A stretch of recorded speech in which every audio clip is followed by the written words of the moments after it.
வணக்கம் நண்பர்களே, மீண்டும் நான் உங்கள் ஆர்ஜே நித்யஸ்ரீ. நிவி அம்மு அவர்களுடைய புதிய கதையில உங்களை சந்திக்கிறதுல ரொம்ப ரொம்ப மகிழ்ச்சி. சிதைக்கும் சித்திரவதை நீ எடி நீ எடா. இந்த கதையை கேட்கறதுக்கு முன்னாடி நம்ம சேனலை மறக்காம சப்ஸ்கிரைப் பண்ணிடுங்க. உங்க ஃப்ரெண்ட்ஸுக்கும் ஷேர் பண்ணுங்க, லைக் பண்ணுங்க, கமெண்ட் பண்ணுங்க. வாங்க நம்ம புது கதைக்குள்ள போகலாமா? சித்திரவதை 9. அம்மா வந்துட்டீங்களா? எங்க 2 பேரையும் ரொம்ப நேரமா காணோம். போலீஸ் ஸ்டேஷன் போகணும்னு நினைச்சிட்டு இருந்தேன், அதுக்குள்ள நீங்களே வந்துட்டீங்க. மகனை கையில் வாங்கியவள் பொக்கை வாயை காட்டி சிரிப்பவன் கன்னத்தை வலிக்காமல் கடித்து, எங்கடா போன? இன்னைக்கு அம்மா சீக்கிரம் வந்துட்ட, பொண்ணையும் பாட்டையும் காணும். ஒன்றும் புரியாமல் தாய் முடியை பிடித்து இழுத்து விளையாடும் சர்வாவை பார்த்து கொஞ்சிக் கொண்டிருந்தாள். கோயிலுக்கு போயிட்டு வரோம் தேஷி, இன்னைக்கு செம கூட்டண்டா. ஆனா நம்ம சர்வா கொஞ்சம் கூட பயப்படவே இல்லையே. எல்லாரையும் பார்த்து சிரிக்கிறது என்ன, யாரு கையை நீட்டி கூப்பிட்டாலும் தாவகிட்ட போயிடுறான். செம ஆட்டம். கூட்டத்தை கண்டதும் இவ இருந்ததால அவ்வளவு நேரம் கோவில்ல நின்னதே எனக்கு தெரியல. கூட்டத்தை பார்த்ததும் நானே கொஞ்சம் பயந்துட்டேன். குழந்தைய தூக்கிட்டு வந்திருக்கோம், புள்ள பயந்து அழுவான்னு. ஆனா இன்னைக்கு இவனாலதான் நிம்மதியா சாமி பார்க்க முடிஞ்சது தீஷி. சர்வாக்கு மறக்காம சுத்தி போடணும், நிறைய கண்ணு பட்டு போச்சு. கல்லடி பட்டாலும் படலாம், கண்ணடி மட்டும் குழந்தைங்களுக்கு படவே கூடாது. ராத்திரி சுத்தி போடுறேன்டா என் செல்ல பேராண்டி. சர்வா கண்ணம் விழித்து திருஷ்டி கழித்தவர், நீ என்ன இன்னைக்கு சீக்கிரம் வந்துட்ட திருஷ்டி? எனக்கு திரும்பவும் புது இடத்துல வேலை, அதனால சீக்கிரம் வந்துட்டேன். உன்னை ஒரு இடத்துல இருக்க விட மாட்டார் போல உங்க எம்டி. தீட்சி சத்தமில்லாமல் சிரித்தவள், அவர் என்ன பண்ண முடியுமா, அவருக்கு தொழில் முக்கியம் தானே. உண்மைதான் திஷி, இந்த இடமும் ஜே.கே. சார் இடம் மாதிரி இருந்தா பிரச்சனை இல்ல. மொழி வார்த்தைகளை கேட்டவளுக்கு இன்று கிருஷ் நடந்து கொண்ட விதம் நினைவில் வந்து மனதை பிசைந்தது. இப்போதைக்கு எதையும் கூற விரும்பவில்லை. தன் கணவன் கம்பெனியில் வேலை செய்வதை கூட சொல்ல முடியவில்லை. கணவனை பார்த்ததை கூட மறைக்க வேண்டிய நிலையை எண்ணி கலங்கியவள், அம்மா நைட்டுக்கு என்ன சமைக்கிறது? நீங்க கோவில நின்னு சோர்வா இருக்கீங்க, சொல்லுங்க நான் செய்யறேன். தெரியல திப்ஷி, இட்லி மாவும் இல்ல, ஏதாவது சிம்பிளா செய், நான் சர்வாவை பாத்துக்கிறேன் என்றவர் பேரனை வாங்கி கொண்டு தரையில் அமர்ந்தார். தேர்ஷி சப்பாத்தி செய்து உருளைக்கிழங்கு குருமா வைத்தவள் தன் அறைக்குள் அடைந்து கொண்டாள். மறுநாள் வேக வேகமாக கிளம்பினாள் கணவனை பார்க்கும் ஆசையில். நேற்று அவன் அப்படி பேசியும் அதை இவள் மண்டையில் ஏறவில்லை. அவன் முகம் பார்க்க தவித்துக் கொண்டிருந்தவள் வழக்கத்துக்கு மாறாக பளிச்சென்ற ஒப்பனையுடன் கொஞ்சம் அழகாக நல்ல ஆடையை போட்டுக்கொண்டு கிளம்பி கண்ணாடி முன்பு நின்றவளுக்கு அவன் கூறிய வார்த்தைகள் நினைவு வந்தது. நீ எப்பவும் அழகா இருக்கணும், முக்கியமா பளிச்சுன்னு இருக்கணும். உன் முகம் பார்த்து அதனால் மட்டும் இல்லடி, வாழ்க்கையே துவங்குதுல, அதனாலதான் தினமும் பாக்குற முதல் முகம் எனக்கு நிறைவா இருக்கணும்டி. கிருஷ், உனக்கு எப்படி இருந்தாதான் பிடிக்கும்னு தெரியும், அதான் உனக்கு பிடிச்ச மாதிரி கிளம்பிட்டேன் என்றவள் கண்ணாடிக்கு பறக்கும் முத்தத்தை பரிசாக கொடுத்துவிட்டு வெளியே வர பிருந்தா வாய்க்குள் இருந்த தோசை கீழே விழுந்தது தீயை கண்டு. மேக்கப் எதுவும் இல்லை என்றாலும் இன்று தீ கூடுதல் அழகாக தெரிவதை கண்ட பிருந்தா, தேச்சி என்ன ரொம்ப அழகா இருக்க இன்னைக்கு, முகத்துல கூட ஏதோ தேஜஸ் தெரியுதே, ஏதாவது விசேஷமா என தோழியை பார்த்து கண்ணடித்து கேட்க, மொழி தோசை கரண்டியால் பிருந்தா முதுகில் தட்டியவர், லூசு லூசு, எவ்வளவு நேரம் லேட் ஆயிடுச்சுன்னு குதிச்ச, இப்போ அவளை கிண்டல் பண்ணும்போது மட்டும் நேரம் ஆகலையாடி உனக்கு? பிருந்தா முகத்தை தேய்த்தவள், மொழி வர வர உன்னை டார்ச்சர் அதிகமா போயிருச்சு, அப்புறம் மொழின்னு பேர் வச்சிருக்க, உன்னால மொழியே பேச முடியாம பண்ணிடுவேன். சர்வா நடப்பது எதுவும் புரியாமல் சத்தமாக சிரிக்க, உனக்கு கூட என்ன பார்த்து சிரிப்பு வருதரா? இரு, இனி உனக்கு எதுவும் வாங்கி தர மாட்டேன் நானு, போடா உன் பேச்சுக்கா என்றவளை தட்டை வைத்துவிட்டு எழுந்து சென்றாள். பிருந்தா சாப்பிட்டு போடி என்று தீ குரல் கொடுக்க, நீ வாடா, அந்த நாய் 7 தோசையை முழுங்கிட்டு தான் ஓடுது, நீ அவளை பத்தி தெரிஞ்சு ரொம்ப வருத்தப்படுற. தீ சாப்பிட அமர பிருந்தா பையை மாட்டிக்கொண்டு வந்தவள் சர்வா உதட்டில் முத்தமிட்டு, நீ உன் பாட்டி கூடயே இருந்து அவங்கள மாதிரி ஆயிடாதரா, நான் போயிட்டு வர என அடுத்த அடி விழு முன்பு வெளியே ஓடிவிட்டாள். சமையல் அறைக்குள் இருந்து தோசை கரண்டி பறந்து வந்தது. தீ வாய்விட்டு சிரித்தவள், உங்களை பத்தி தெரிஞ்சுதான் அவ பட்டாம்பூச்சி மாதிரி ஓடிட்டாமா. அம்மா மறக்காம நீங்களும் சாப்பிடுங்க, நான் போயிட்டு வரேன் என்றவள் கணவனை காண ஆசையாக கிளம்பினாள். காரை நிறுத்திவிட்டு ஆபீஸ் உள்ளே நுழைந்தவளை அவன் அறை வாசலில் நின்றபடி பார்த்து கொண்டிருந்தாள். நேத்து பேசின பேச்சுக்கு பயந்துகிட்டே வருவான்னு அவன் எதிர்பார்த்துட்டு இருக்க, இவ கண்ணுக்கு தெரியாத மெல்லிய சிரிப்போட வரா என்று அவனுக்குள் கோபம் பொங்கி எழுந்தது. யாருக்கும் தெரியாத அவளின் சிரிப்பு இவனால் மட்டும் கண்டுபிடிக்க முடிந்ததை உணராமல் இருக்கிறான் மடையன். வந்தவுடனே தன் கிருஷ் தரிசனம் கிடைத்ததில் தேர் முகம் அள்ளி மலராக மலர்ந்தது. ஒரு கையை பேண்ட் பாக்கெட்டில் விட்டுக்கொண்டு சுவரில் சாய்ந்து ஸ்டைலாக பளிச்சென்று நிற்கும் கணவனை கண் குளிர ரசித்துக் கொண்டே ரசித்தவள் கிருஷ்ணன் அருகில் வந்ததும் அதே சிரிப்போடு, குட் மார்னிங் சார் என்றாள் மென்மையாக. அவளின் சிரிப்பும் மென்மையும் கண்டு எரிச்சலானவன், எதுக்கு என்ன பார்த்து இப்படி பல்ல காட்டுற? எல்லா ஆம்பளைக்கிட்டே இப்படிதான் பல்ல காட்டுவியா என்றான். வசியுடன் தேய் சிரித்ததை மனதில் வைத்துக் கொண்டு அவன் வார்த்தைகளில் அவளின் சிரிப்பு தேயில் கருகிய பூ போல ஆனது. நீயே அப்படி பேசினது என்ற கேள்வியோடு கிருஷ்ணன் முகத்தையே பார்த்து கொண்டு நின்றவள் முகத்துக்கு நேராக சொடக்கு போட்டவள், என தேவையில்லாம பாக்குறது நிறுத்து. நீ பார்த்தாலும் உனக்கெல்லாம் நான் மயங்க மாட்டேன் மிஸ் தீஷிதா. இதுதான் நீ ஆபீஸ் வர லட்சணமா? 9 மணிக்கு வர வேண்டிய ஆபீஸ்க்கு 9:30 வர? இது உன் புருஷ கட்டின ஆபீஸா இல்ல உன் அப்பா வீட்டு ஆபீஸா? உன் விருப்பத்துக்கு ஆடிக்கிட்டு பல்ல கட்டிக்கிட்டு வர? இனி என் முன்னாடி இப்படி சிரிக்காத, எனக்கு பிடிக்காத. இன்னைக்கு லேட்டா வந்ததுக்கு இப்படியே நில்லு, அப்பதான் உன்ன மாதிரி ஆளுங்களுக்கு புத்தி வரும். ஆர்கே அறைக்குள் நுழைந்தவன் தன்னுடைய வேலையை பார்க்க தொடங்கி விட்டான். தீ அதே இடத்தில் சிலை போல் நின்றிருந்தாள். அவளை கடந்து செல்பவர்கள் அனைவரும் தீயை ஒரு மாதிரி பார்த்துவிட்டு செல்ல அவளுக்கு அதெல்லாம் பெரியதாக தெரியவில்லை. கிரிஷ் கூறிய வார்த்தைகள் நெஞ்சுக்குள் தீயை அள்ளி கொட்டியது போல் எரிந்து கொண்டிருந்தது. அவன் கூறிய பிறகு அவனை பார்க்கவே இல்லை தீ. அவன் இருக்கும் திசை பக்கம் கூட அவளின் விழிகள் சுழலவில்லை. அப்படியே நிலைக்குத்திய பார்வையுடன் தரையை பார்த்தபடி நின்றவள் அசைவே இல்லாமல் நின்றிருந்தாள்.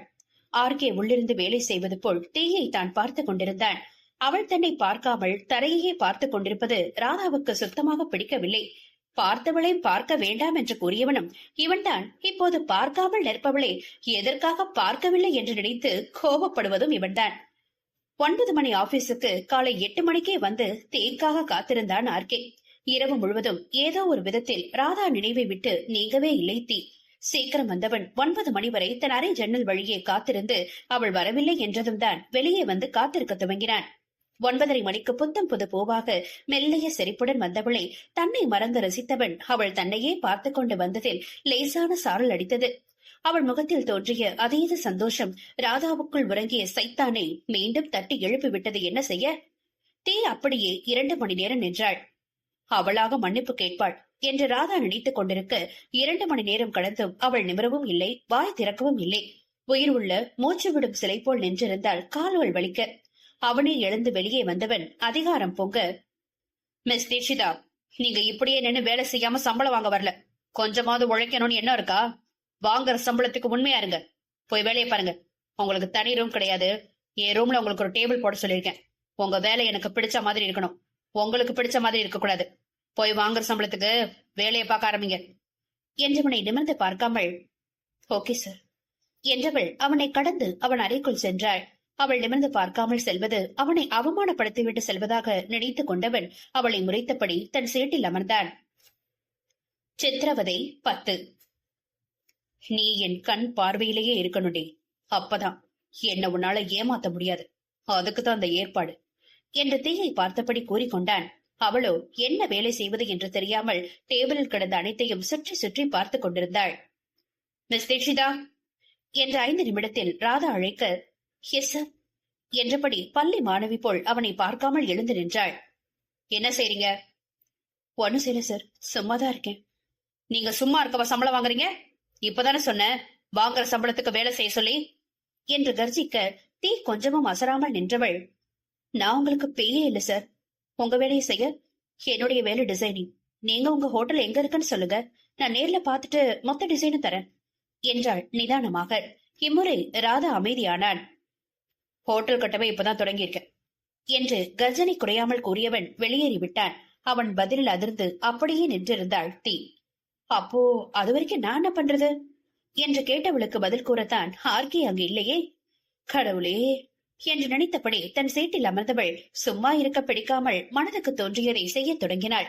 ராதா வெளியே நின்று தீ செயல்களை கண்டவள், இன்னும் எத்தனை நாளைக்கு நல்லவ மாதிரி நடிக்கிறேன் பாக்குறேன்டி. ரொம்ப நாளைக்கு யாராலையும் நடிக்க முடியாது. என்னைக்காவது ஒரு நாள் சாயம் வெளுத்துதானே ஆகணும். ஓ வாயாலேயே ஒத்துக்க வைக்கல, நான் ஆர்கே இல்லடி. வேகமாக அறைக்குள் நுழைந்த ராதா, மிஸ் தீட்சிதா, எனக்கு ஒரு காஃபி வேணும், போய் போட்டு எடுத்துட்டு வாங்க என்றவன் வாகாக நாற்காலியில் சாய்ந்து அமர்ந்தவன் கால்களை தூக்கி டேபிளில் வைத்துக் கொண்டான். ஆபீஸ் உள்ளேயே மெஷின் இருந்தது.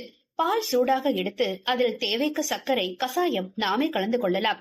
அவ்வளவுதான், காஃபி தயார். ராதாவுக்கு சர்க்கரை தூக்கலாக இருந்தால்தான் பிடிக்கும் என்பதால் அவனுக்கு பிடித்தது போல் தயாரித்தவள் எடுத்து சென்று ராதாவின் முன்பு வைத்துவிட்டு தன்னுடைய இடத்தில் அமர்ந்து கொண்டாள். ஆர்கே அவள் வைத்து சென்ற காஃபியை எடுத்து குடிக்க துவங்கியவன் கடைசி சிப்பில் உங்க இஷ்டத்துக்கு எனக்கு காஃபி போட்டு எடுத்துட்டு வரக்கூடாது. எனக்கு என்ன பிடிக்கும்னு கேட்டு தெரிஞ்சுக்கிட்டு செய்யுங்க. காஃபி வாயில வைக்க முடியல என்றபடி வெறும் கப்பை வைத்தான். இதை கழுவி வைங்க மிஸ் தீட்சா என்றான் அழுத்தமாக. தீ வாயை கூட திறக்காமல் கப்பை கழுவி கொண்டிருந்தவளை கண்டு வெற்றி புன்னகை குரோதமாக சிந்தினான். அவளை இதுபோல் சிறு சிறு வேலை, அதுவும் வீட்டு வேலைக்காரியை போல் நடத்துவதால் அவள் அவமானப்படுவாள் என்று நினைக்கிறான். தேயோ அவனின் உரிமைக்காரியாக மனைவியாக அனைத்தையும் விரும்பியே செய்கிறாள் என்பது தெரியாமல் பெருமிதம் கொள்கிறான். மித்ரன் வசீகரன் கம்பெனி முன்பு காரை நிறுத்திவிட்டு உள்ளே நுழைய பிருந்தா அவசரமாக ஓடி வந்தவள் முன்னால் வந்த மித்ரனை கவனிக்கவில்லை. மித்ரனும் ஆபீஸை சுற்றி பார்த்து கொண்டே வந்தவன் பிருந்தாவை கவனிக்கவில்லை. இருவரும் ஒன்றாக மோதிக்கொண்டு நெற்றியை பிடித்துக் கொண்டு நிற்க மித்ரன் முதலில் மன்னிப்பு கேட்டான். சாரிமா, கவனிக்காம அடிச்சிட்டேன். பிருந்தா அவசரமாக வந்ததால் இட்ஸ் ஓகே என்று கூறி அதே வேகத்துடன் ஜெராக்ஸ் மிஷின் அருகில் ஓடினாள். மித்ரன் ஓடும் பிருந்தாவை பார்த்தவன் செல்லிகர் என்றபடி வசீகரன் அறை முன்பு நின்று அனுமதி கேட்டான். எஸ் கமேன் என்று வசீகரன் குரல் கம்பீரமாக கேட்க கதவை திறந்து உள்ளே சென்ற மித்ரன் இவ்வளவு அழகான வாலிபனை எதிர்பார்க்கவில்லை. ஒரு நிமிடம் மெய் மறந்து நின்றவனை வசி குரலே கலைத்தது. மிஸ்டர் மித்ரன், என்ன மொத்தத்தை சிலையாகிட்டீங்க? நான் கூப்பிடுறது கூட காதல வாங்காம? ஓ சாரி வசி, நான் உங்களை எதிர்பார்க்கல. அதாவது ஒரு அழகான வாலிபனை எதிர்பார்க்கல. நடுத்தர வயசுல இல்ல வயசானவங்க யாராவது இருப்பாங்கன்னு எதிர்பார்த்து என மனதில் பட்டதை மறைக்காமல் கூறியவனை வசிக்கு சிநேகமாக பிடித்துவிட, வாங்க வந்து உட்கார்ந்து பேசுங்க என்று இருக்கையை கை காட்டினான். மித்ரன் வசியை கை காட்டிய இருக்கையில் அமர்ந்தவள், நீங்க போட்டு கொடுத்த ஹோட்டல் பிளான் ரொம்ப அற்புதமா இருந்தது வசி. அந்த இடத்துக்கு பொருத்தமா போட்டு கொடுத்திருக்கீங்க. ரொம்ப ரொம்ப நன்றி. வசி தன்னுடைய வசீகரமான புன்னகையை கொடுத்தவன், உங்க தோழர் ராதா எனக்கு எல்லாத்தையும் விளக்கமா சொல்லி தெளிவா கேட்டாரு. அதனாலதான் என்னால பொருத்தமா பிளான் போட முடிஞ்சது மித்ரன். இதுல நான் ஒண்ணும் பண்ணல. என்னுடைய தொழில் என்னவோ அதை சுத்தமா செஞ்சேன். மித்துவுக்கு வசியின் தன்னடக்கம் மிகவும் பிடித்து போனது. அதிலும் பெயருக்கு ஏற்றது போல் அவனின் வசீகரமான சிரிப்பு மித்ரனை வசியம் பண்ணியது உண்மை. வசி, உங்க சிரிப்பு அழகா இருக்கு. அதற்கும் அதே சிரிப்பை கொடுத்தவன், நான் எங்க அம்மா மாதிரி மித்ரன். எங்க அம்மா சிரிப்பு ரொம்ப ரொம்ப அழகா இருக்கும். எனக்கு அப்படியே வந்துருச்சு. உனக்கு அம்மானா ரொம்ப பிடிக்குமா வசி? ஆமா, அம்மானா யாருக்கு தான் பிடிக்காது மித்ரன்? எனக்கு பிடிக்காது வசி. என் அம்மானா சுத்தமா எனக்கு பிடிக்காது. வசீகரன் அதிர்ச்சியாக மித்ரனை பார்த்தவன், எதுக்கு அம்மாவை பிடிக்காது? எங்க அம்மா ஒரு வித்தியாசமான குணம். சொன்னா புரியாது, அனுபவிக்கும் போதுதான் தெரியும். எனக்கு என் அப்பாவை தான் பிடிக்கும். எனக்கு என் அப்பாவை சுத்தமா பிடிக்காது மித்ரன். நம்ம ரெண்டு பேரும் எதிரெதிரா இருக்கோம்ல. மித்ரன் சத்தமாக சிரிக்க இருவருக்குள்ளும் முதல் சந்திப்பே இதமான நட்பை கொடுத்தது. பிருந்தா காஃபி கொண்டு வந்து வைத்தவள், வசி இந்தாங்க, லாஸ்ட் ப்ராஜெக்ட் பத்திர முழு தகவலும் இந்த ஃபைல்ல இருக்கு. உங்க அப்பா கிட்ட கொடுத்துருங்க. நேத்து காது கிழிஞ்சு ரத்தம் வர அளவுக்கு பேசிட்டாருல, அதான் ராத்திரி முழுக்க தூங்காம எல்லாத்தையும் ரெடி பண்ணிட்டு வரியா பிருந்தா? நான் அவ்வளவு நல்லவ கிடையாது வசி. எனக்கு என்னுடைய தூக்கம் தான் முக்கியம். சர்வா வந்து எழுப்புனா கூட நான் எழுந்திருக்க மாட்டேன். இதுல உங்க அப்பாவுக்காக என்னுடைய தூக்கத்தை தியாகம் பண்ணிடுவேனா? எல்லாத்தையும் நேற்று ஆபீஸ்ல இருந்து ரெடி பண்ணிட்டேன். நம்ம என்ன சொல்ல வரோம்னு கேட்காத உன் அப்பா கிட்ட பேசவே எனக்கு விருப்பம் இல்ல. அதான் பிபி வரட்டோன்னு கத்த விட்டு வேடிக்கை பார்த்தேன். உண்மையா உங்க அம்மாவுக்கு கோயில் கட்டணும் வசி. எதுக்கு பிருந்தா? பின்ன உன் அப்பா கூட இத்தனை வருஷம் வாழ்ந்தோ இன்னும் வாழ தயாரா இருக்காங்க அந்த பொன்னியவதி, அதுக்கு சொன்னேன். மித்ரன் இருவரையும் சுவாரஸ்யமாக பார்த்து கொண்டிருந்தான். ஓகே பிருந்தா, சீக்கிரம் கட்டிடலாம். இவர் மித்ரன், ஆர்கே கம்பெனி ஓனரோட நண்பன். உன்னுடைய தோழி இப்போ இவங்க கம்பெனில தான் வேலை செய்யறான் என்றான். அவனும் பெயரை கூறாமல். பிருந்தாவோ ஹாய் என்றதோடு முடித்துக் கொண்டாள். எனக்கு நிறைய வேலை இருக்கு, நான் போய் பாக்குறேன் என்றவள் சென்று விட அவள் சென்று மூடிய கதவை விரிக்க பார்த்த மித்ரன், வசீகரன் நானும் கிளம்புறேன். எனக்கும் நிறைய வேலை இருக்கு. சிம்பிளா ஒரு அறிமுகம் வேணும்னு வந்தேன். சரி மித்ரன், போயிட்டு வாங்க. மித்ரன் வெளியே வந்தவள் கண்களால் துளாவினான். படப்பட பட்டாசை அவள் இல்லாததால் எங்கே போய் வெடிச்சிட்டு இருக்காளோ தெரியலையே. பட்டாசு மாதிரி வெடிக்கிறா. கார் அருகே அவளை நினைத்தபடி வர அவளோ அவன் கார் மீது அமர்ந்திருந்தாள். மித்ரன் வந்ததும் தாவி குதித்து இறங்கியவள், உங்களுக்காக தான் வெயிட் பண்றேன். மித்ரன் குழப்பமாக பின்னால் திரும்பி பார்க்க, மித்ரன் உங்களுக்காகத்தான் நான் வெயிட் பண்றேன். உங்களுக்கு பின்னாடி யாரும் இல்ல, முன்னாடிதான் நான் இருக்கேன். என்ன பாருங்க. மித்ரன் பட்டாசு என்று நடித்துக் கொண்டவள், சொல்லுங்க எதுக்காக எனக்காக காத்திருக்கீங்க? ஒன்னும் பெரிய விஷயம்லாம் இல்ல. என் தோழி தீட்சிதா உங்க ஆபீஸ்ல தான் இருக்காளா? அவளை நல்லபடியா பாத்துக்கோங்க. ரொம்ப வேலை வாங்காதீங்க. பாவம் அவ. தேசிய சீக்கிரம் வீட்டுக்கு அனுப்புங்க. அவளுக்காக வீட்டுல சர்வா காத்திருப்பான். பிருந்தா பேசிய மற்ற வார்த்தைகள் எதுவும் அவன் காதில் ஏறவில்லை, தீட்சிதாவை தவிர்த்து. பிருந்தா, உன்னுடைய ஃப்ரெண்டு பேர் என்ன சொன்ன?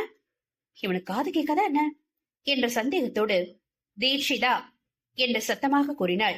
அவளை தள்ளி விட்டவன் காரை எடுத்துக்கொண்டு வேகமாக அங்கிருந்து கிளம்பினான்.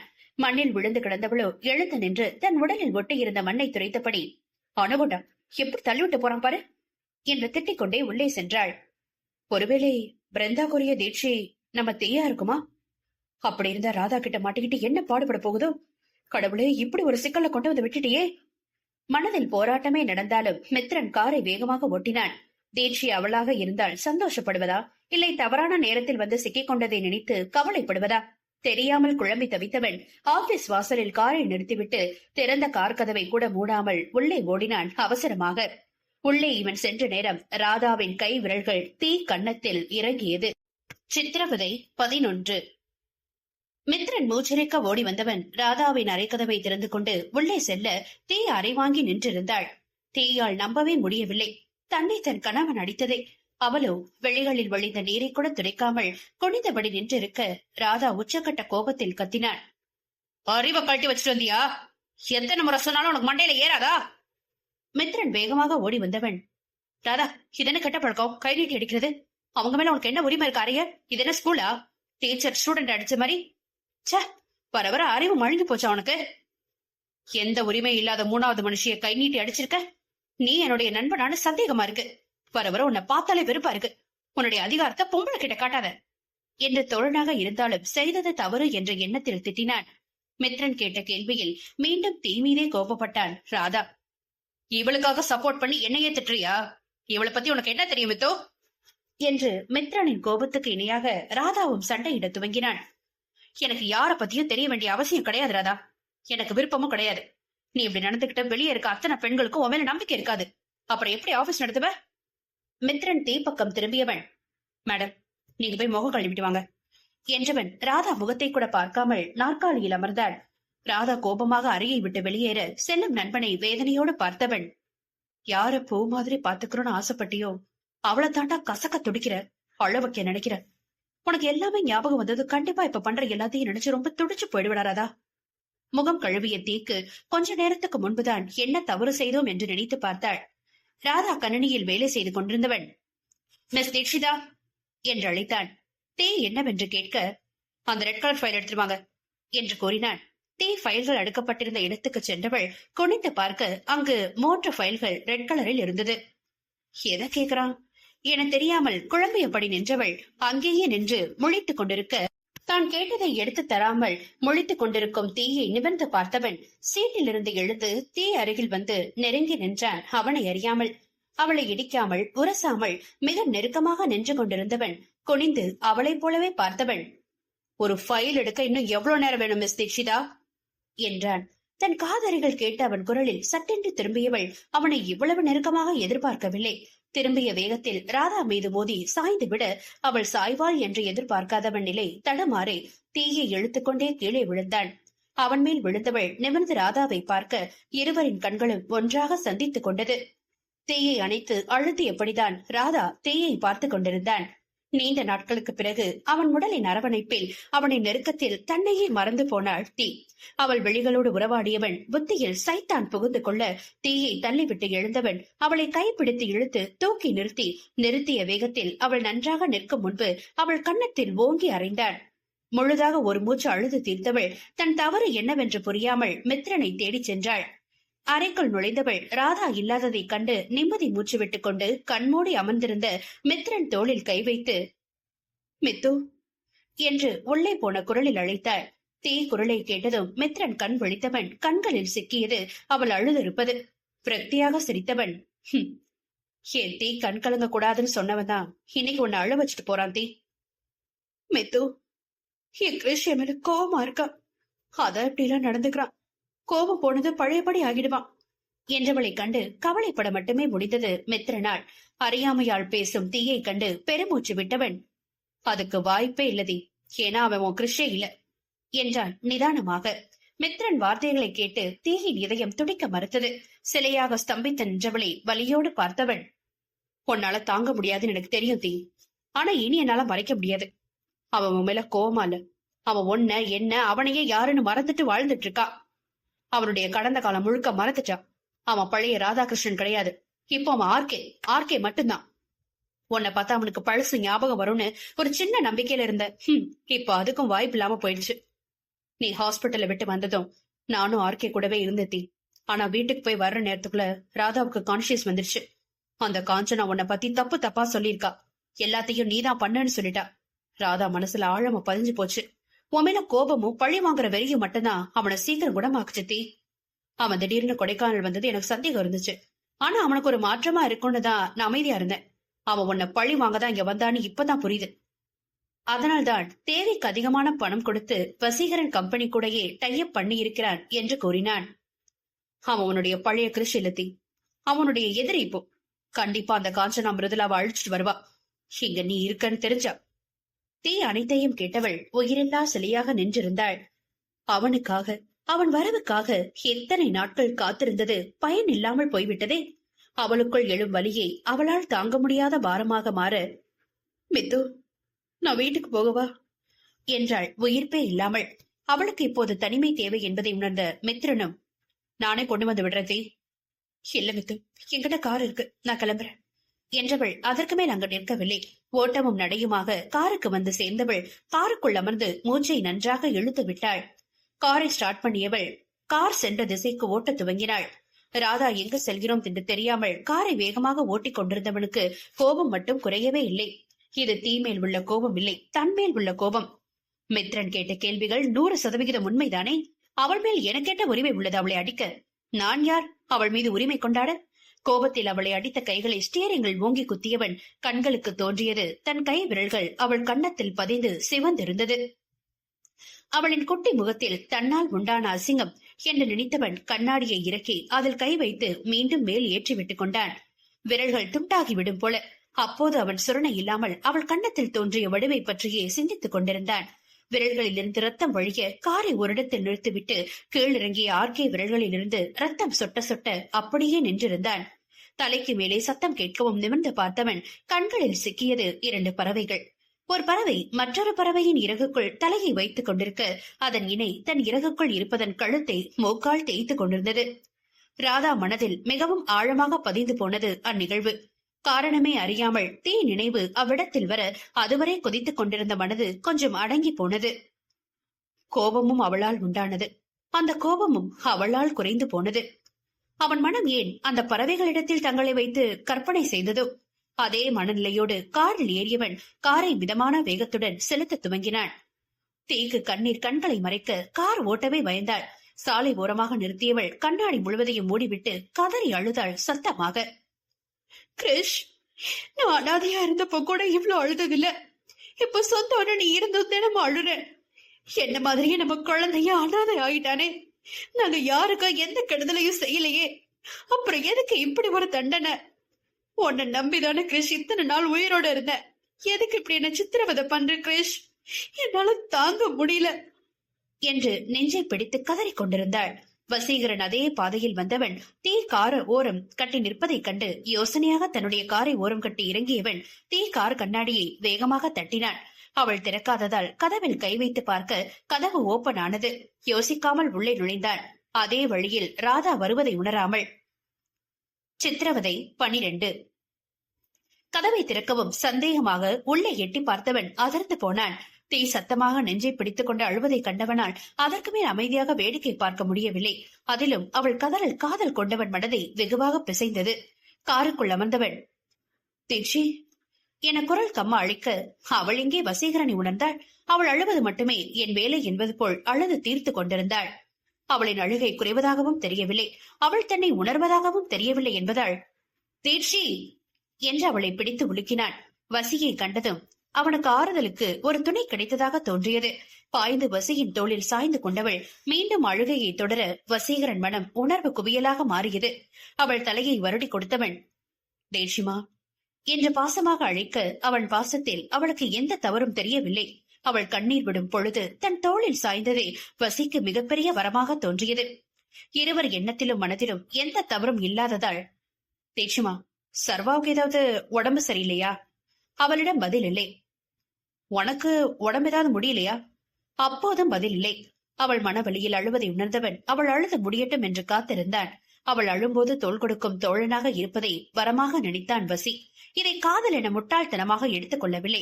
தன் வேதனையில் ஒருவன் தோள் கிடைத்ததும் விடாமல் பிடித்து முழுவதுமாக அழுது முடித்தவள் அழுகை கொஞ்சம் கொஞ்சமாக விசம்பலாக குறைந்தது. வசீகரங்கள் வருடி கொடுத்துக் கொண்டே இருந்தது அவளுக்கு இதமாக. ராதா தீயை பற்றி யோசனையோடு வந்தவள் கைகளில் ரத்தம் உறைந்திருந்தது.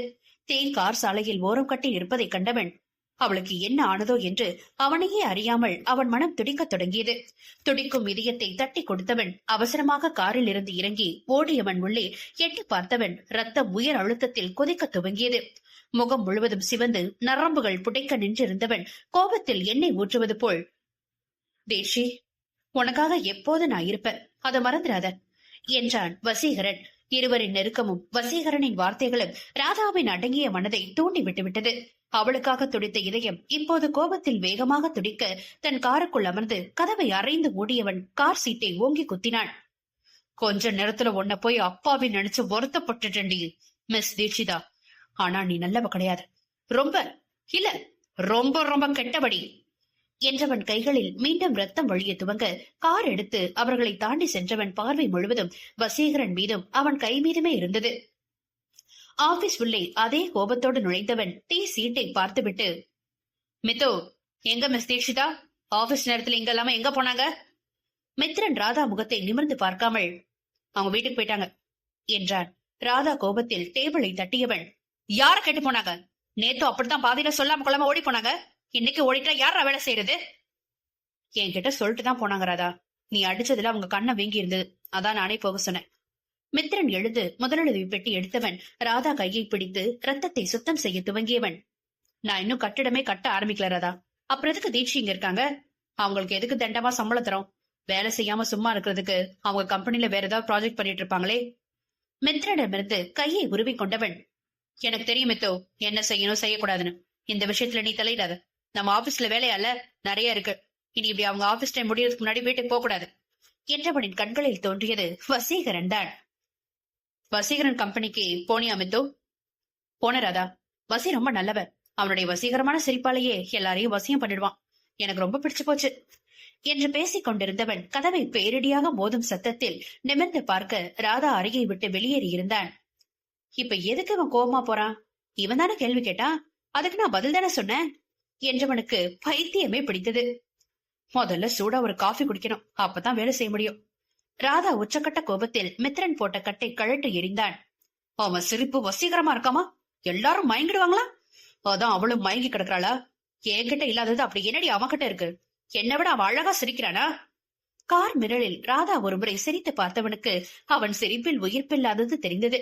அவள் மீது கோபம் இருப்பவன் அவளை பற்றியே எதற்கு சிந்திக்கிறான், எதற்காக தன்னை மற்றவரிடம் ஒப்பிடுகிறான் என சிந்திக்க மறந்து போனான். தீ அழுது முடித்து சுயநினைவுக்கு வந்தவள் அப்போதுதான் உணர்ந்தாள் வசி தோளில் சாய்ந்திருப்பதை. சட்டென்று விலகியவள், சாரி சார், ஏதோ வேதனையில தெரியாம பண்ணிட்டேன் என்றாள் தயக்கமாக. வசி மென்மையாக சிரித்தவன், தீ, நான் உனக்கு மூணாவது மனுஷனா நீ நினைக்கிற, ஆனா நான் அப்படி நினைக்கல. உனக்காக எப்போது நான் இருப்பேன் தீட்சி, என்னைக்கு மறந்துடாத. நீ என்ன நண்பனா கூட ஏத்துக்கலன்னு புரியுது, ஆனா என்னை பொறுத்த வரைக்கும் உன்னுடைய நிலைமையில வேற தீஷி. ரொம்ப நேரம் அழுதுட்ட, அடிக்கடி இப்படி அழாத. ஒரு பச்சை குழந்தைக்கு அம்மா நீ. உனக்கு சளி பிடிச்சாலோ காய்ச்சல் வந்தாலோ அது சர்வாவை பாதிக்கும் தீட்சி, மனசுல வச்சுக்கோ. உன்னால குழந்தை கஷ்டப்படக்கூடாது. வலிக்குதுன்னு வாய் திறந்து சொல்ல கூட தெரியாதுல்ல அவனுக்கு. எல்லாத்துக்கும் அழுக தீர்வாகாது. யார் துணையும் இல்லாம தைரியமா 3 மாச கருவோட வேலைக்கு வர ஆரம்பிச்ச. இப்ப வரைக்கும் தனியா தைரியமா இருக்க. உனக்காக மட்டும் யோசிச்சா வீக் ஆயிடுவ. சர்வாக்காகவும் யோசி, பழைய தைரியம் வந்துடும். ஏதோ என் மனசுல பட்டதை சொன்ன, தப்பா இருந்தா மன்னிச்சுக்கோ தீஷி. இல்ல சார், நீங்க தப்பா எதுவும் சொல்லல, ரொம்ப நன்றி என்றாள். நன்றி வேணாம், அதே மாதிரி இந்த சாரும் வேணாம், கட்டாயம் கிடையாது, கிளம்பு என்றவன் காரில் இருந்து இறங்கி நிற்க அவர்கள் இருவரையும் உரைத்தபடி சென்றார் வசீகரனின் தந்தை. வசி தன் தந்தை கார் கடந்து சென்றதையும் தங்களை பார்த்ததையும் கண்டவன் தயாராகி வீட்டுக்கு கிளம்பினான். தேக்கி வசீகரனின் ஆறுதல் பேச்சு மனதுக்கு ஒரு தெளிவை கொடுக்க மகனை தேடி வேகமாக கிளம்பினாள். மொழி சர்வாவை எதிர் வீட்டு குழந்தைகளுடன் விளையாட விட்டவர் அங்கேயே அமர்ந்து அந்த வீட்டு பெண்மணியிடம் கதை பேசிக் கொண்டிருந்தார். தீ கார் வருவதை கண்டவர், சரி, எங்க தீட்சி வந்துட்டா, நான் கிளம்புறேன் என்றவர் பேரனை தூக்கியபடி, அம்மா வந்துட்டாங்க பாரு என தீயை கை காட்ட தாயை கண்ட சந்தோஷத்தில் மொழி இடுப்பில் துள்ளி துள்ளி குதித்து பொக்கை வாய் காட்டி சிரித்தான். சிரிக்கும் மகனை கண்டவளுக்கு இனி இவனுக்காகவே எவ்வித பாரத்தையும் யோசிக்காமல் வாழத் தோன்றியது. இனி என் மகன் போதும், அனைத்தையும் அந்த ஆண்டவன் பார்த்துக் கொள்வான். நான் கேட்காமல் தான் எனக்கு ஒரு குடும்பத்தை கொடுத்தார். அவர்களை இழந்த போது மீண்டும் அனாதையாகிவிடக் கூடாது என்று என் மகனை கொடுத்தவன் அடுத்து என்ன முடிவு செய்து வைத்துள்ளானோ அதன்படி நடக்கட்டும்.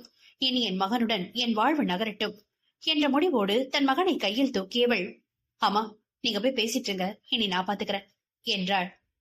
தீ கன்னம் வீங்கி கண்கள் சிவந்திருப்பதை கண்ட மொழி அவள் முகத்தை பிடிக்க தீ வலியில் முகம் சுருக்கினாள்.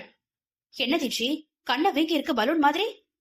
அம்மா, ஒண்ணும் இல்ல, வேலை செய்யறப்போ கதவுல முதுக்கிட்டேன், அதான் வலிக்குது, சரியாயிடு, விடுங்க. என்ன விடுறது, நீ வா, நான் உத்தரம் கொடுக்கறேன். பரு பண்ணு மாதிரி வீங்கி போய் கிடக்கு, கொஞ்சம் கவனமா வேலை செய்யறா, மனசுல பதறி போயிடுதுல, யாராவது அடிச்சிட்டாங்களோன்னு. அதற்குள் சுடுதண்ணீர் வைத்து எடுத்து வந்தவர் தீ கன்னத்தில் இதமாக பொறுமையாக உத்தரம் கொடுத்தார். மொழி அன்பில் தீக்கு விழிகள் கலங்கியது. நீ போய் தூங்கு, சர்வாவை நானே பாத்துக்கிறேன் தீட்சி. அம்மா, எனக்கு ஒன்றும் இல்ல, நான் பாத்துக்கிறேன், நீங்க தூங்குங்க என்றவள் மகனுடன் தரையில் அமர்ந்து விளையாட துவங்கினாள். மொழி அவர்கள் அருகிலேயே படுத்து தூங்கிவிட்டார். இருவரும் நீண்ட நேரம் விளையாட சர்வாவுக்கு பசிக்க துவங்கியது. மகனை தூக்கி பால் கொடுத்தவள் அவன் பால் குடித்தபடி தூங்கிவிடவும் மொழி அருகில் போட்டாள். இரவு சாப்பாட்டுக்கு பரோட்டா மாவு பிசைந்து வைத்தாள். மகனுடன் இருந்த கொஞ்ச நேரத்தில் மொத்த கவலையும் மறந்து நிம்மதியாக உணர்ந்தவள் வீட்டு வேலைகளை ஆர்வமாக செய்தாள். ராதா தன்னுடைய ஹோட்டல் அறையில் நெஞ்சம் ஏறி இறங்க கோபம் குறையாமல் வெட்டத்தை பார்த்தபடி படுத்திருந்தவன் சிந்தனை முழுவதும் வசீகரன் மீதுதான். எவ்வித தவறும் செய்யாமல் வசி ராதாவுக்கு விரோதியாக மாறிவிட்டான். வசீகரன் வீட்டிற்குள் நுழைய அவன் தந்தையின் குரல் அதிகாரமாக ஒலித்தது.